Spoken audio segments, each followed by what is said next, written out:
Good morning, melanated family. So, your boy Tariq Nasheed last night did a share on YouTube, and it's about three Chinese nationals that were killed in Central Africa. I think it's the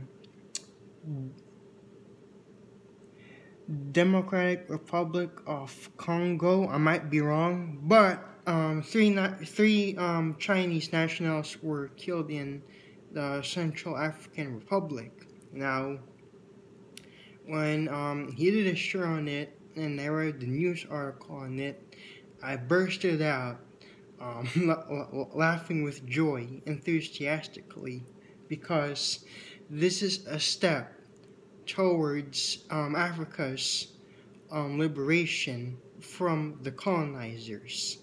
And it does not just end here. Y'all, many people within the continent of Africa need to keep fighting for their liberation, just like what black people are doing here in America right now. There are lots of airports in Africa that are owned by the Chinese, and there are lots of Chinese embassy in Africa. Like how the fuck does that even happen? China does not even own Africa yet. At least not yet. China does not even own Africa, and the Chinese are not indigenous to Africa. So I don't know why many of these African leaders are allowing these Chinese to set up establishments in their country. You know, it should be the Africans running their own businesses and facilities, their own industries, not the Chinese. You know, they need to start doing for self. So I'm gonna go ahead and read to you guys the article.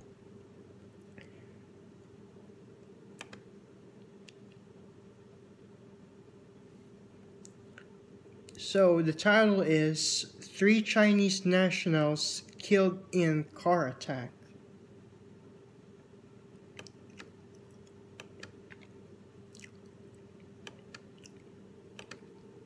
Alright. At least three Chinese nationals were killed and three others critically wounded in southwestern Central African Republic on Thursday, which I believe was last week. Beaten by villagers who blamed them for they were beaten by villagers who blamed them for the drowning of a prominent local man. A team of roughly 10 male Chinese nationals had drafted Ignace Dembele Nakoia. I don't know if that's how you pronounce it.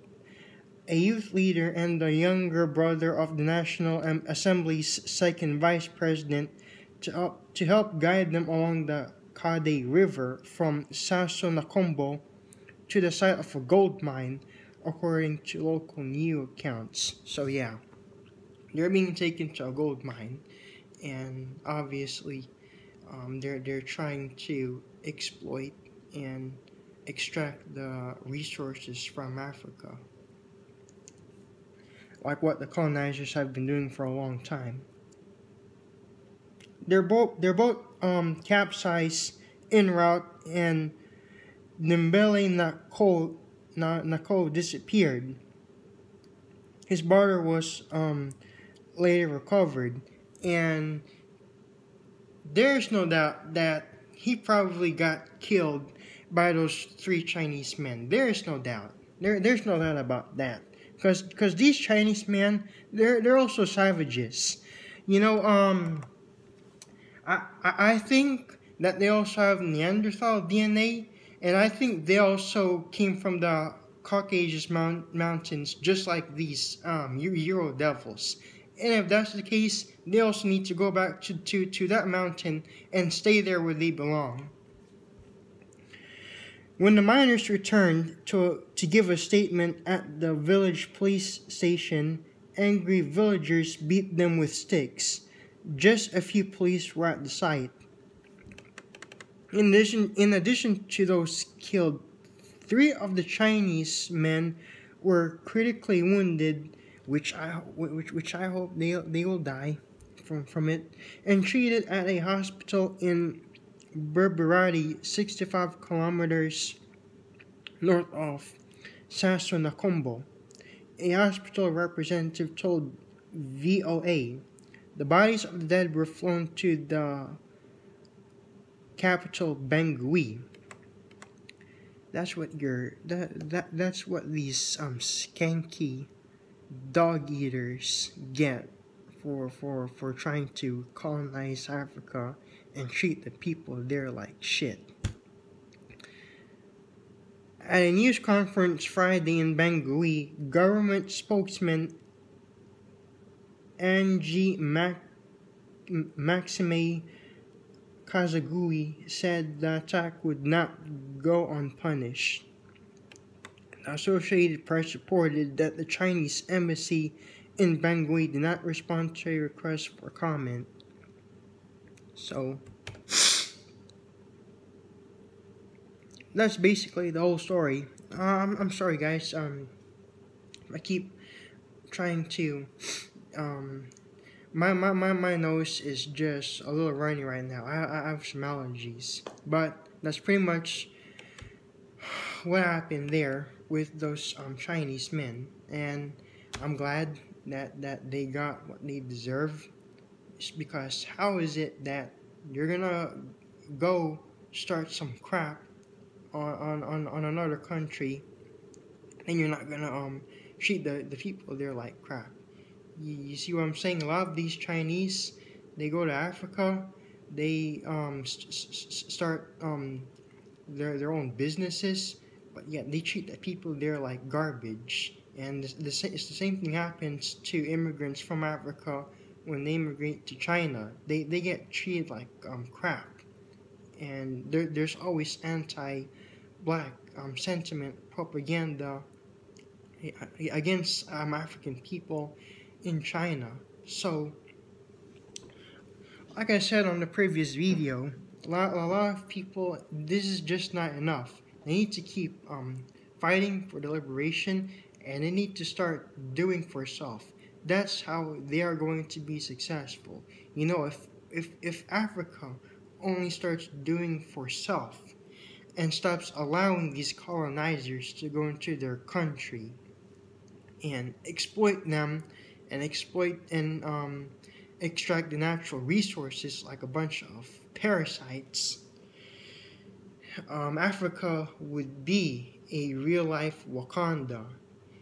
So they really need to start doing for self, and they really need to start firing up these colonizers, because at one point in U.S. history,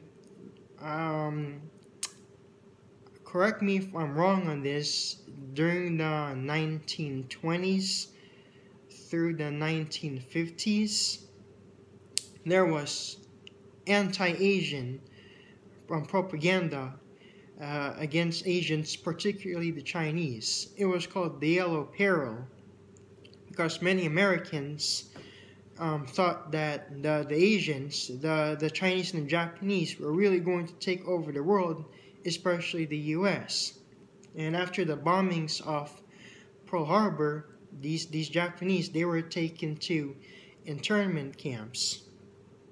So I think Africa really needs to scare off the Chinese by creating their own Yellow Peril propaganda against the Chinese. Because the Chinese, you might think they're going there for, you might think they are a friend, but that's quite the opposite. They are there for ulterior motives. They're not there to be friends with you, get to know your culture, and make lifelong friendships and bonds. No, that is not the case. They are there to for their own interests. Like what my mom said, these Chinese, they care for none other but themselves. And they even treat their own people like garbage. You know, lots of people in China right now don't have the freedom to speak out against the injustices that happening there, because they have a communist system in China. So it's really hard for you to speak out on certain things, because they are really big with censorship in China. You know, you can't watch certain videos, and if you even dare exposing their evil schemes out to the whole entire world, you either get put in jail or put to death. So that's pretty much all I have to say about this video. Talking about those 3 Chinese men that were killed in Africa. Good for them. I hope melanated people all over the world will continue fighting for their liberation. I hope they will continue to stay strong, resistant, radical, revolutionary, and shalom.